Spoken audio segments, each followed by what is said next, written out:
Dan Abrams knows the law. He's become America's best-known legal analyst, runs the top live legal TV network. Dan Abrams knows the law. He's become America's best-known legal analyst, runs the top live legal TV network, and is chief legal correspondent for ABC News. This is the Dan Abrams Show on POTUS, where politics meets the law.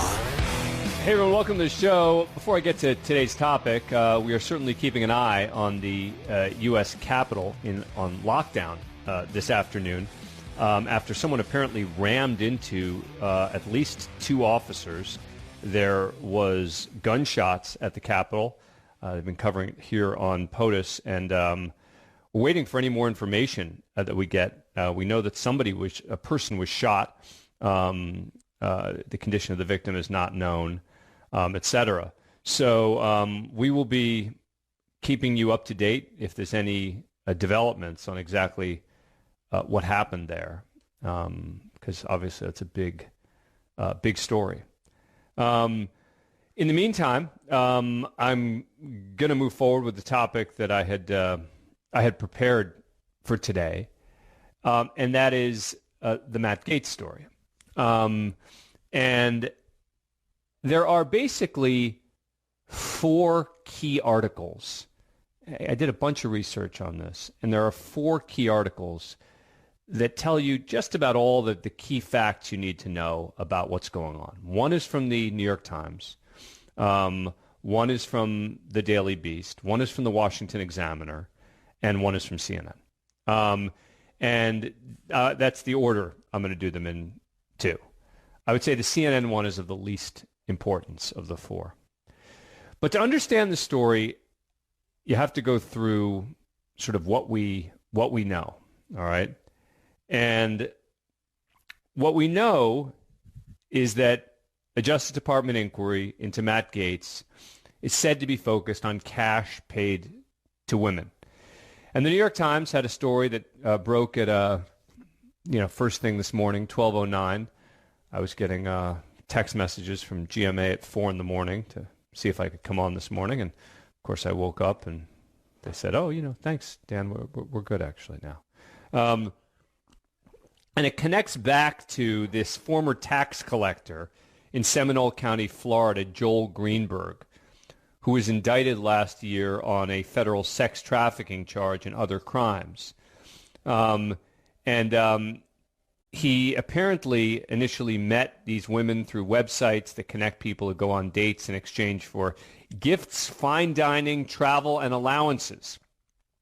Greenberg introduced the women to Gaetz, who also had sex with them, these three sources said. Now, just because Joel Greenberg is meeting women online and promising to pay for various things does not mean that Matt Gaetz is guilty of a crime for having sex with them.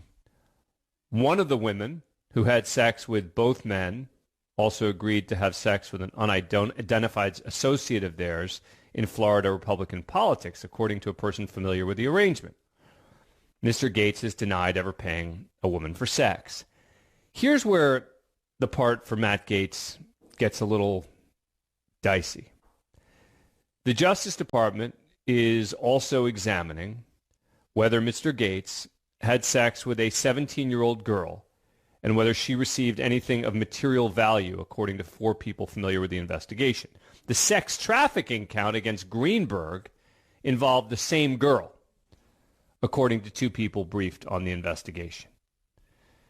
So just about everything else you're hearing about, and I'm going to continue about this, but really almost none of it matters apart from that one, as to whether there was a 17-year-old girl involved.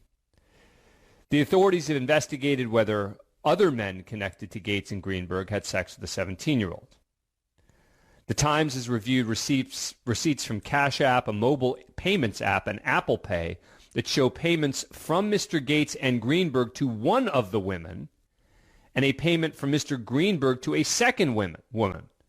The women told their friends that the payments were for sex with the two men, according to people familiar with the conversations.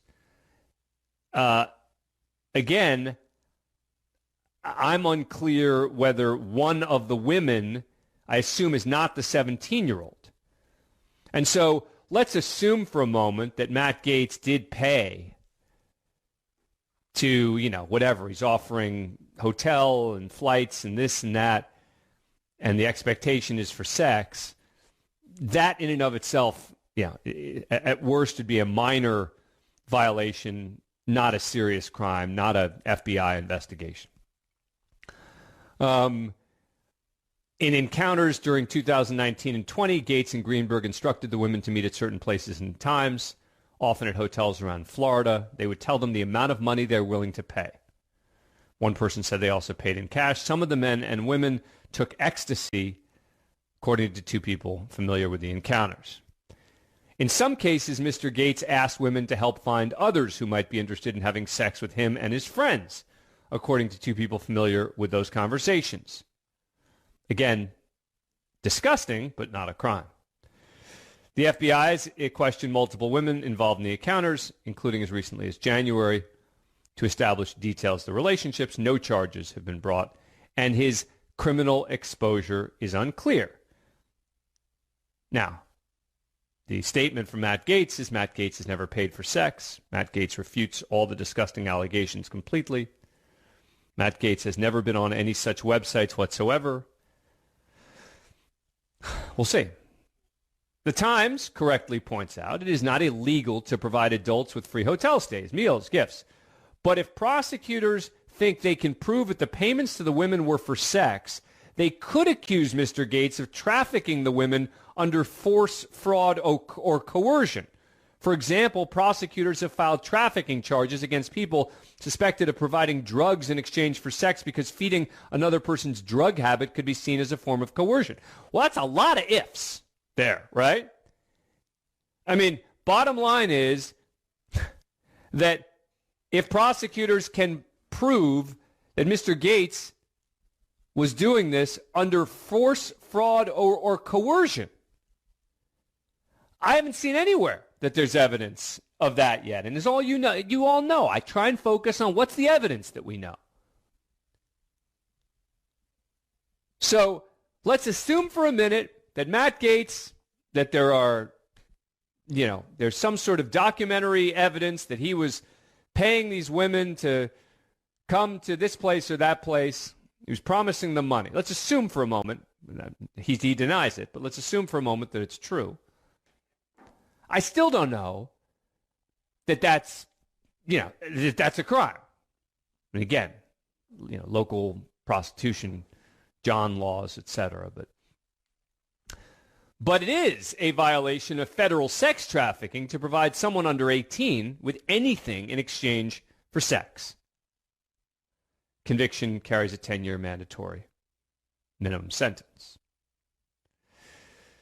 The investigation stems from the Justice Department's inquiry into Greenberg, right? He's facing decades possibly in prison. One of the sites the men met women through was called Seeking Arrangement, which describes itself as a place where wealthy people find attractive companions and pamper them with, quote, fine dinners, exotic trips, and allowances. Oh, my God. Greenberg was indicted this week on additional charges. He's pleaded not guilty. Now, let's be clear on one other thing before I get to the next relevant article. Gaetz said this week that his lawyers had been in touch with the Justice Department, that he was the subject, not the target of an investigation. Now, that's fine, but that changes all the time. Anyone who knows about federal investigations will tell you that you could be told you're the subject of the investigation, right? And that typically means that, you might be a witness, you can help them out with information, etc. But it is not uncommon for someone to shift from being a subject to being a target if they get more evidence. So that doesn't mean anything. One of the things Matt Gaetz has said I have a suspicion it's someone trying to recategorize my generosity to ex-girlfriends as something more untoward.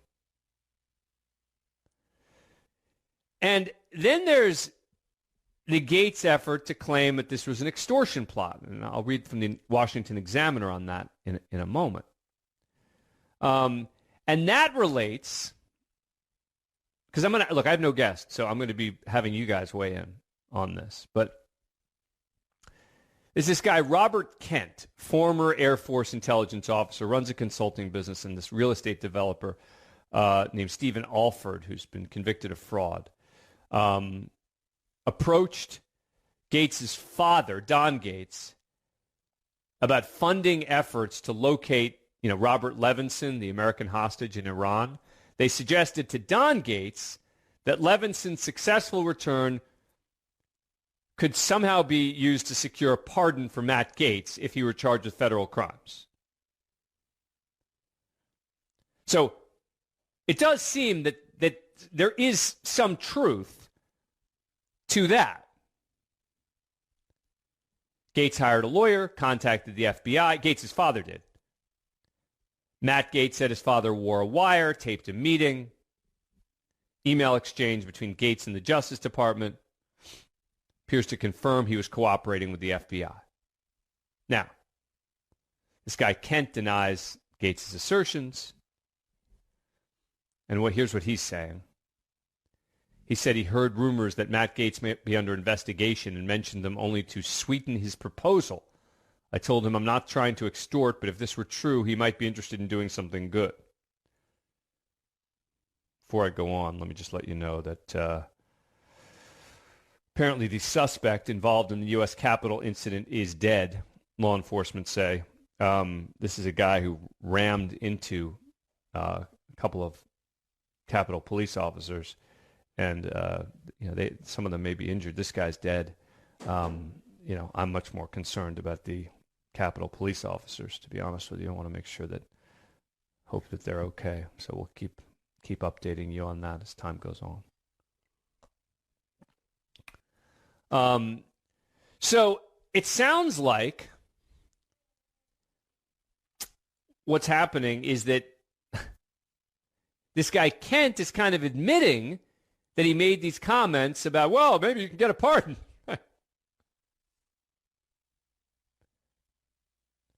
Now, let's see. But some people involved with the Levinson case continue to believe he might still be alive. Most people believe he's dead. The families announced that they think he's dead. He was stunned when he heard that Matt Gates has sought to tie the Justice Department investigation to an extortion plot. Kent said he threw Levinson and the entire Levinson family under the bus. Don Gates had taped a call. They're saying he's trying to distract attention. Okay. So let's actually skip forward to the extortion piece of this. And this is from the Washington Examiner. Documents detail wild alleged $25 million Gates extortion scheme. Representative Matt Gates possesses text messages, screenshots, and email in a typed document that purportedly support his claims that a federal investigation into his relationship with a 17-year-old is related to an extortion scheme against him. Not sure that really, but let's keep going. They talk about the New York Times report, talk about the fact that he claimed he was being extorted. The documents in Gates' possession detail an alleged scheme that revolves around attempts by former Air Force intelligence officer Bob Kent and this lawyer, David McGee, to free ex-FBI agent turned private investigator Robert Levinson from imprisonment in Iran. My computer just went down. I'm just pulling it back up.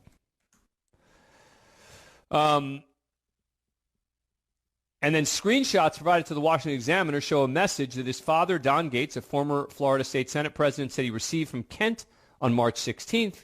The message proposes a plan that can make Matt Gates' future legal and political problems go away. Despite the family members of Levinson saying that he was presumed dead, The next day, on March 17th, Don Gates purportedly met with Kent, and Kent handed him a 3-page document outlining Project Homecoming, detailed a plan to save Levinson at a cost of a $25 million loan. And in the Project Homecoming document, Kent then asked that the loan should be deposited in the trust account of the law firm where this guy David McGee worked. The Project Homecoming document states that Gates is under investigation by the FBI for various public corruption and public integrity issues. Alleged that the FBI is aware of photos depicting Gates in a sexual orgy with underage prostitutes. In exchange for funds being arranged and upon the release of Mr. Levinson, the team that delivers Mr. Levinson to the President of the United States shall strongly advocate that President Biden issue a presidential pardon or instruct the Department of Justice to terminate any and all investigations involving Congressman Gates. Now, first of all, anyone who believes that has got to be a real moron. But the team that delivers him will strongly advocate that President... Okay, great. The team, and this team is claiming, the team has been assured by the president that he will strongly consider such matters because he considers the release of Robert Levinson a matter of national urgency.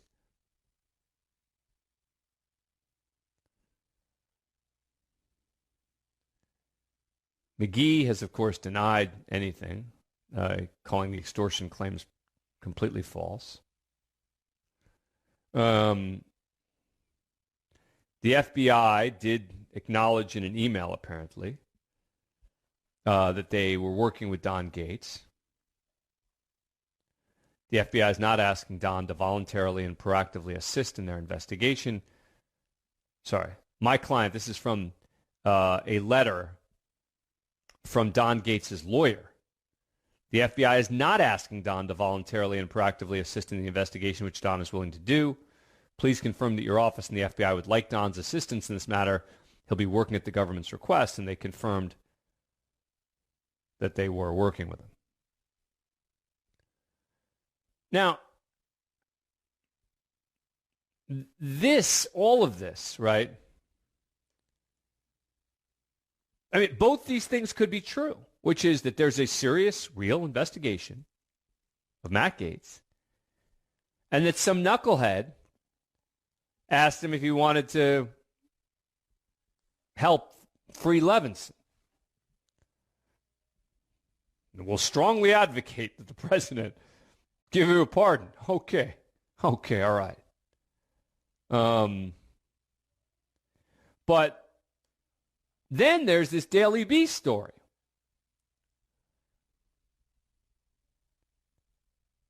That, about how Gates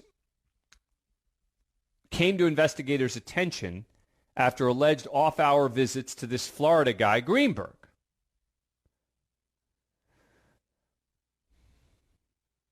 And the tip to the feds came in a text message that Greenberg had with an employee explaining why he and Gates were both in the office one weekend 2 years earlier. Timestamp visible in the text message thread indicated the conversation took place on Monday, April 16, 2018. According to three people who were knowledgeable, Greenberg visited the branch office of his collection agency that weekend. Greenberg forgot to set the alarm on the way out. The assistant branch manager noticed it when she came back Monday morning, became concerned. Did you happen to visit the Lake Mary office on the weekend, she wrote. The image by the Daily Beast shows that Greenberg allegedly responded, yes, I was showing Congressman Gates what our operation looked like. Did I leave something on? Greenberg's trying to help Gates get a duplicate ID outside of proper channels.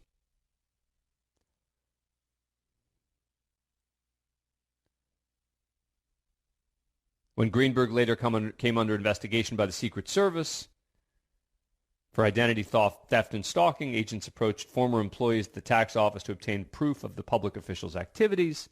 That's when they were directed to Gates.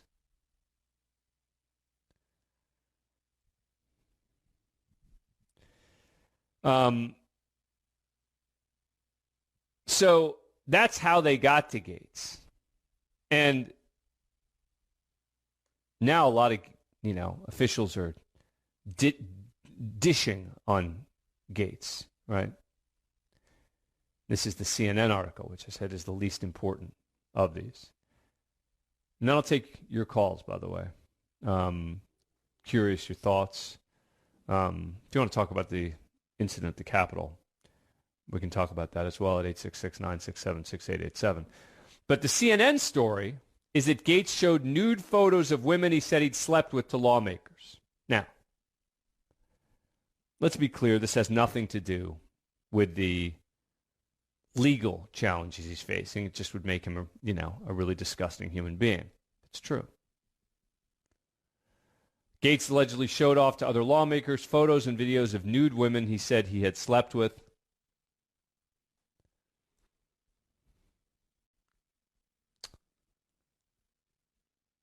Sources, including two people directly shown the material, said Gates displayed the images of women on his phone and talked about having sex with them. One of the videos showed a naked woman with a hula hoop, according to one source. It was a point of pride, one of the sources said. So when Matt Gates responded to Elon Musk on Twitter last week, when Musk said, if I am ever involved in a scandal, I want it to be called Elon Gate. Get it? Elon Gate. Gates responded by saying, I want mine to be called Gatesgate. I think we're at that point now where this is officially Gatesgate. And I think that whether this extortion stuff, look, I wouldn't be surprised if this guy McGee, the lawyer, doesn't sue Gates for what he said on Tucker Carlson's show.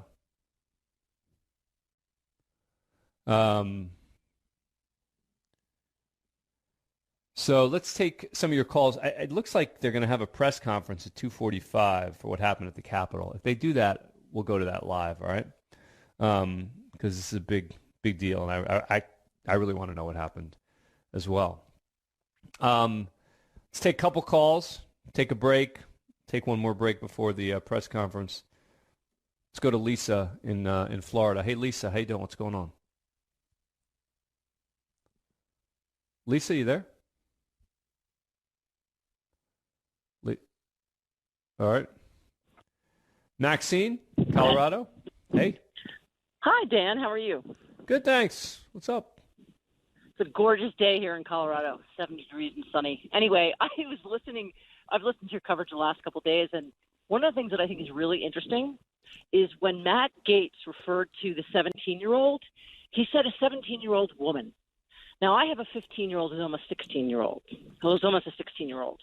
Mm-hmm. And I know most adults would never call a 17-year-old girl a woman. A young woman, maybe. But that, to me, is kind of, indicative of his mindset, which is a 17-year-old young woman or girl he refers to as a woman. They're not 17-year-olds aren't women. Yeah. Right? I mean, come on. Yeah, I mean, look, that's an interesting observation. Look, as I've said, I think that there's a lot of stuff here, right? People are throwing everything in the kitchen sink at Matt Gaetz. I think that is the only piece of this that is significant in any major legal way, is whether there was a 17-year-old involved who, he paid for to travel and then have sex with. That could be big trouble if that's the case. The rest of this stuff about, paying women online to take trips and this and that, again, I don't think that that's going to end up as anything. I think it's all about whether there was someone who was underage. Maxine, thank you. Let me take a break here. We'll come back with more of your calls on this. We will take the press briefing live at what's happening in the Capitol. Suspect rammed into Capitol police officers. The suspect is apparently dead. And we will have an update as soon as that press briefing happens. Let's take a break. We'll come back with your calls on Matt Gaetz. Coming back in a moment. Ago, none of that addresses the question of whether he did what he's being investigated for, which he says he's denying that he did anything wrong. And as I mentioned, the key piece of this is about whether he had sex with a 17-year-old girl who he had paid to travel or hotel or something. So that's where we are. As I mentioned, we're keeping an eye on what's happening, that incident at the Capitol where a guy rammed into, I guess, a checkpoint. 2 Capitol police officers injured, one of them severely. The suspect appears to be dead. There's a press conference at 2:45. We'll take it live. In the meantime, let's go back to your calls. John in North Carolina. John, how you doing? What's going on? Hey, Dan, thanks for taking my call. Enjoy your show. I'm a journalist in North Carolina. Awesome. My question, Dan, was what's been the response from his colleagues in Congress, and what do you think that says about things? Well, first of all, you've got a few of them have come out and defend him, right? You got Jim Jordan, you got Marjorie Greene, people like that who've come out to say that they support him. What I think is interesting is how many leaks you've suddenly seen about what a bad guy, dirty dog, etc. Matt Gaetz actually is. I mean, the fact that CNN has a story about how he's been showing colleagues pictures of naked women that he had sex with, tells you that the colleagues are, have brought out the knives for him, right? But they won't do it in public. They won't go on the record. Well, it depends. I mean, you have got certainly not his allies, right? Yeah. They want to see, it's that great saying, if you're going to stab the king, isn't it? If you're going to stab the king, you better kill him. Or if you're going to try to kill the king, you better kill him. Something like that. It's something along the lines of, if you're going to stab the king, you better kill him. And so if Matt Gaetz is going to survive this, they want to be very careful, I think, in what they say here. So we shall see. John, thank you. Let's go to Scott in Austin. Scott, how you doing? What's going on? Yeah, hey, Dan. Good afternoon to you. Hey. I guess a couple of things. First of all, where's the girl? If there's an investigation going on, and I don't know whether this guy's guilty or not. I'm very independent on all of this. I don't either. But where's the girl? She's been identified. Why can't she be identified? She has been. She's just not. Yeah, the investigators know who she is. Because she's 17, they're not releasing her name. Well, of course. I mean, it's also that the investigation. I mean, look, they're not releasing the names of these other women who supposedly, Gaetz and Greenberg. I mean, so let me rephrase that. So let me take a step back. You're right to ask the question because Greenberg has been indicted in connection with her. They know who she is. The reason her name is not being released is because she's 17 and she's a minor. And that's part of what the charge here, the heart of the charge, at least with regard to Greenberg, is with regard to trafficking a 17-year-old. Okay, let me just also ask you this question.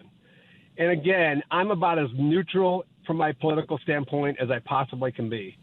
But I do think that there is a little bit of coincidence in the media's attention to this issue and how it deflects from the Andrew Cuomo issue and his sexual harassment.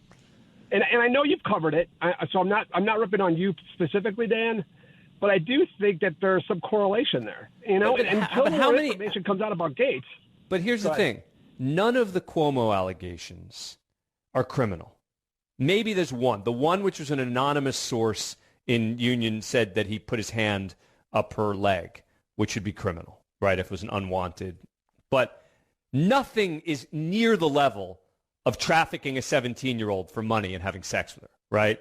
So as I always say, that the court of public opinion sometimes has an inability to separate misdemeanors from felonies, right? Everything is the death penalty. Everything's the worst thing anyone's ever heard. The bottom line is, Andrew Cuomo could lose his job because of this. He could lose his future because of this.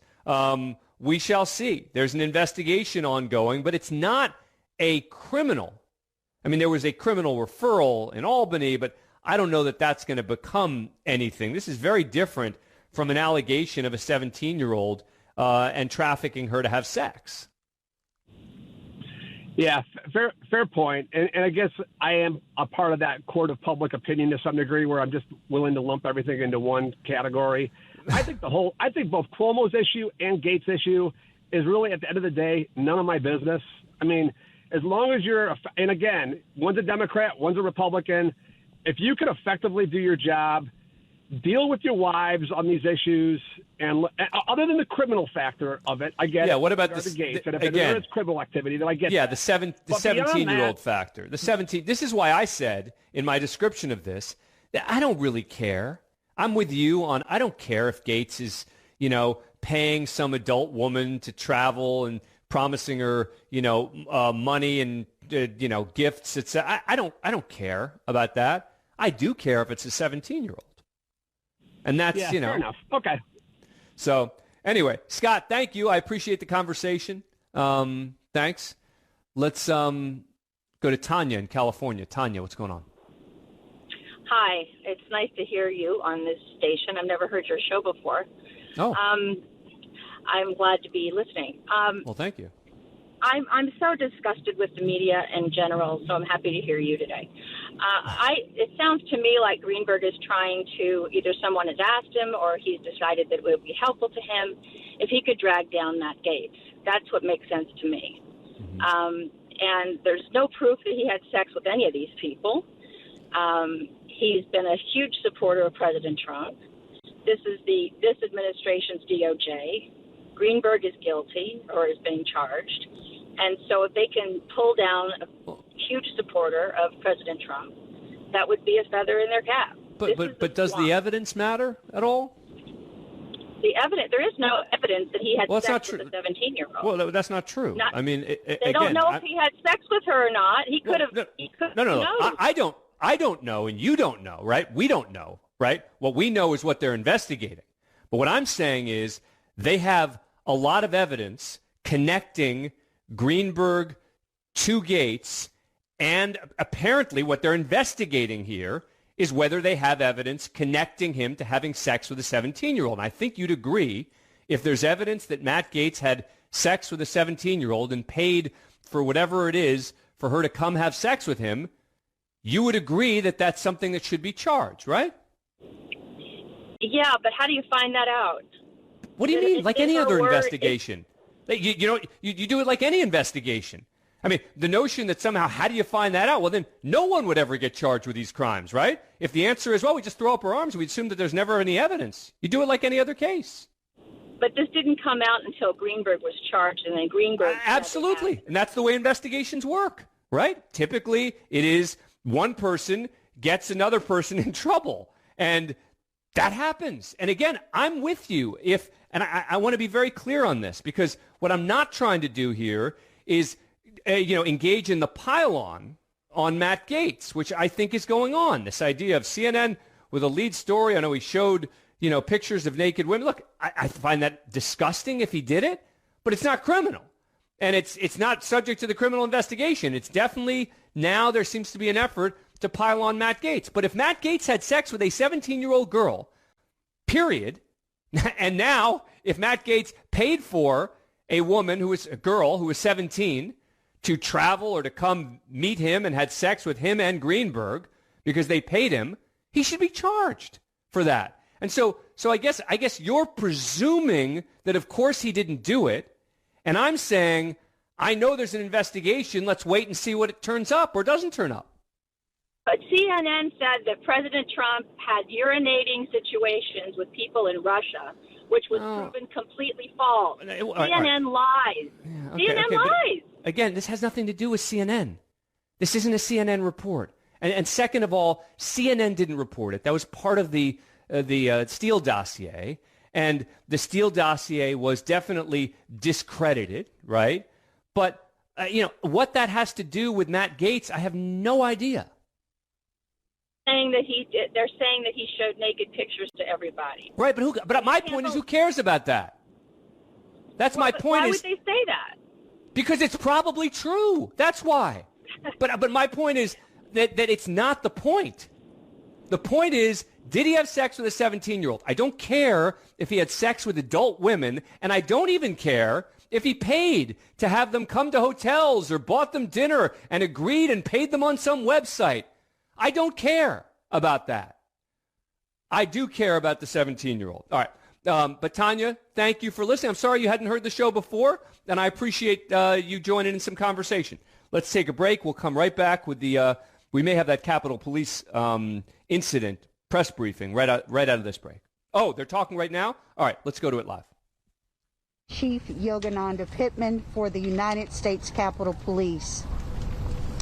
It is with a heavy heart that I come here this afternoon to shed some light on the incident that occurred at the United States Capitol. The supplemental guard has arrived at South Barricade.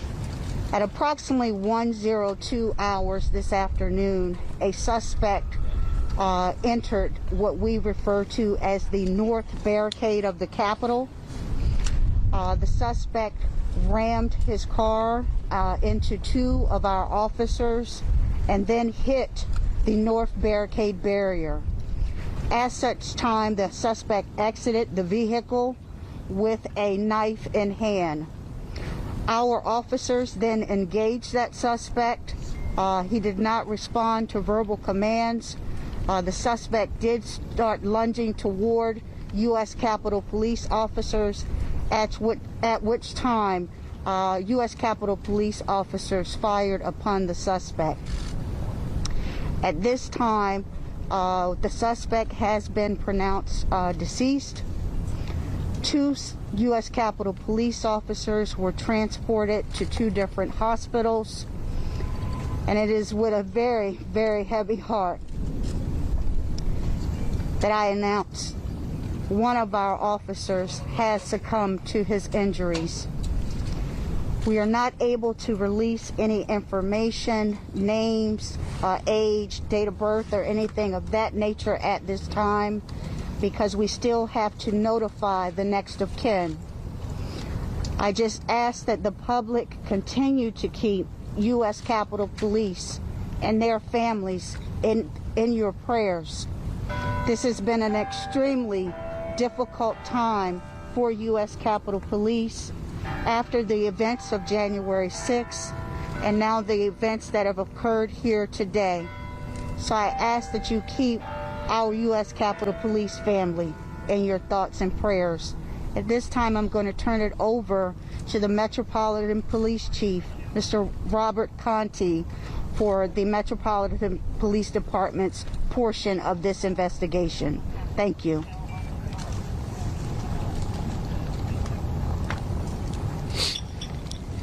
Good afternoon. I'm Robert Conti, Acting Chief of the Metropolitan Police Department. Our members responded to the U.S. Capitol today just after 1 p.m. To investigate an officer-involved shooting. At this time, the Metropolitan Police Department's Homicide Division, as well as our Internal Affairs Division, will now take over the investigation with respect to the shooting death that occurred, as well as the officer's death.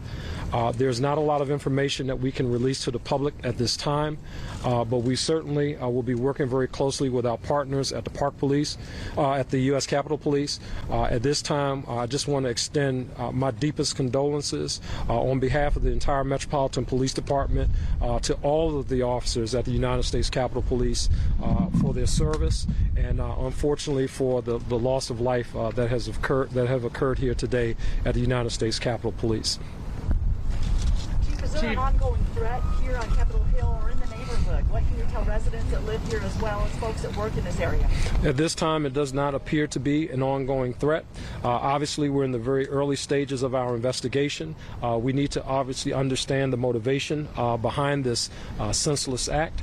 So the Metropolitan Police Department will certainly be doing that. I know you said the suspect is dead, sir. Any reason to know that he was known to Capitol Police or MPD beforehand? Any indication that he was somebody that had been around the Capitol before, maybe spotted, anything like that? It does not appear that he is known to the Capitol Police or the Metropolitan Police Department at this time. Is this a terrorism-related? Sir? Is this a terrorism-related incident? It does not appear to be terrorism-related, but obviously we'll continue to investigate to see if there's some type of nexus along those lines. Will yes, National Guard's posture change at all? What's their mission look like the next couple of days? I'll refer that to the United States Capitol Police. Chief, did the suspect say anything or yell anything at the time?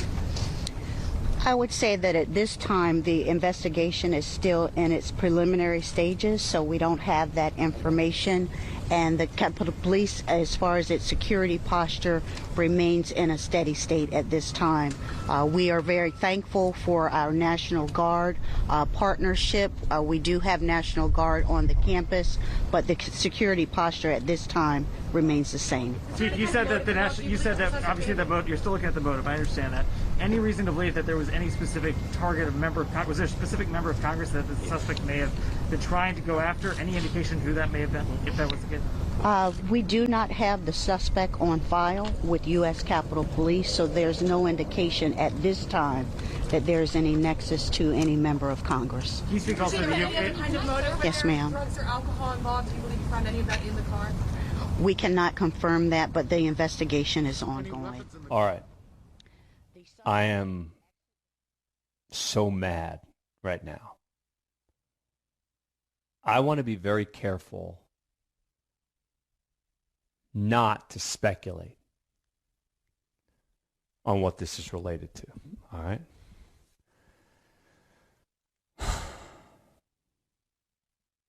So I'm not going to, because you never know with these things. Seriously, I mean, there are a lot of situations where, you know, it seems obvious that something is connected to something else. You know, this would be connected to the Capitol riots, and then it turns out that it just, you know, it's not. It's just someone who was mentally ill or something.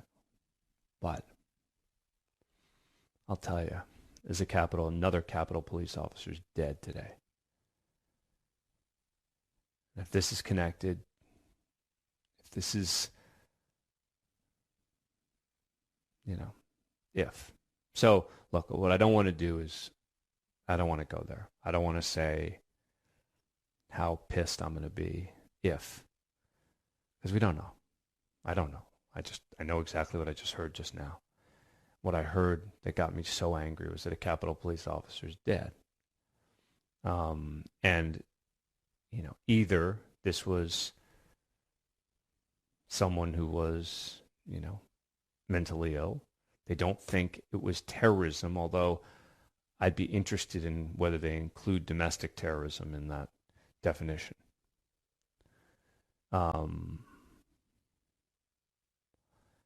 The pause after, did the person say anything when they pulled out the knife, made me think that obviously they know more. I understand why they don't want to talk about it yet. But I will say that just the fact that, considering what this Capitol Police Force has had to deal with, in terms of the number of injuries and the death on January 6th. Remember, it wasn't just the one officer who was killed. There were many more who were injured. So this is a police force with a serious morale issue, completely understandably. Now you have another officer senselessly dead.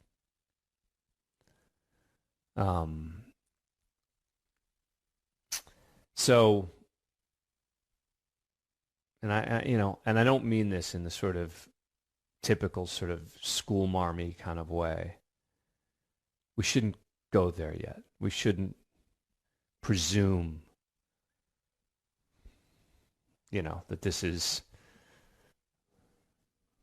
another nutter.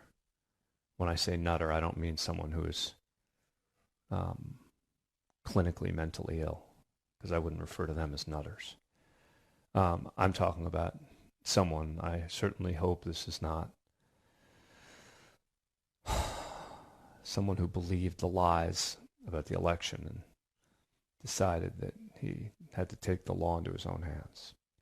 But as I said before, a lot of the time when it seems like it must be, terrorism, or it must be some, having a bigger picture explanation, sometimes it's not. So, And I have been involved in a number of situations like that where a shooting occurs, something occurs, and there had been something else where the connection seems to be obvious. But it turned out it wasn't, right? But, you know, when was the last time a Capitol police officer was killed in this kind of incident, right? Definitely makes you wonder. And it definitely, you know, I want to lash out, but all I can lash out about right now is just the fact that there's an officer dead.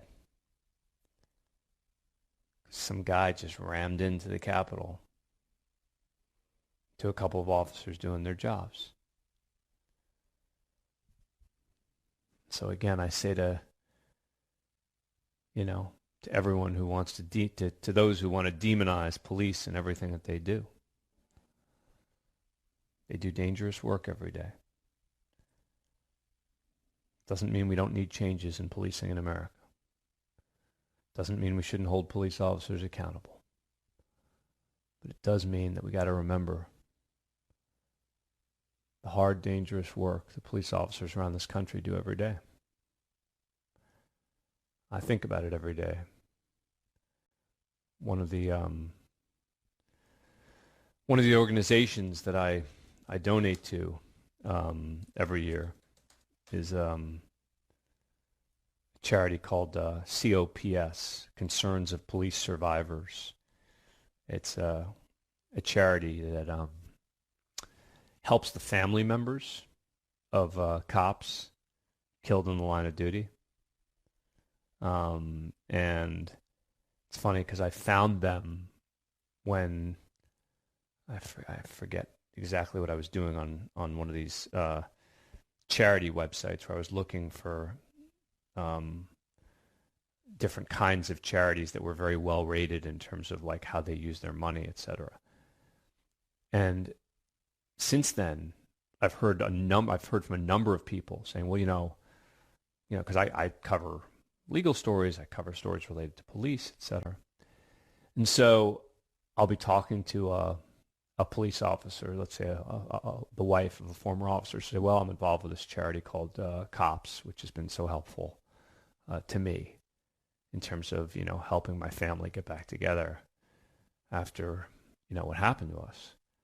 And so that's been, you know, that's sort of further convinced me to keep donating each year to them. You know, what else can we do? We can get pissed. We can, again, take the, you know, I don't know if this is the right time to do this, but I'm going to do it anyway. It's one of those times to remember why political moderation on an issue like policing is important, right? The prosecutor in the Derek Chauvin trial said, we are not here to criticize all police officers. We're not here to claim that policing isn't a very difficult job. Talked about how important what police officers do every day is. He's right. And we've got to be able to both say that the majority of our police officers are doing incredibly hard, difficult work. Many of our police officers are heroes. And there's some police officers who are terrible, who need to be held accountable. And as I've said, you know, and again, this is, I don't know, maybe the wrong time, but I'm just thinking about it, so I'm going to say it. We talk about racism, right? And I believe, you know, we have societal racism. We've got racism in our criminal justice system. We've got racism in so many different ways, so many aspects of our society, which is changing in a good way. But it's still there. And there's racism in policing. You have to accept, but it's not unique to policing. And it's not that the vast majority of police officers are somehow racist.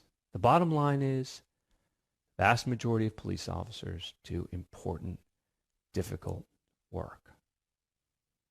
And today, this dead Capitol police officer, and look, it's not like police officers are dying on a regular basis. It's not like today is different than any other week. It just happens that, when you do it at the Capitol, it ends up getting a little more attention. But I do hope that the police officers who've died in the line of duty, and I try to do the little that I can,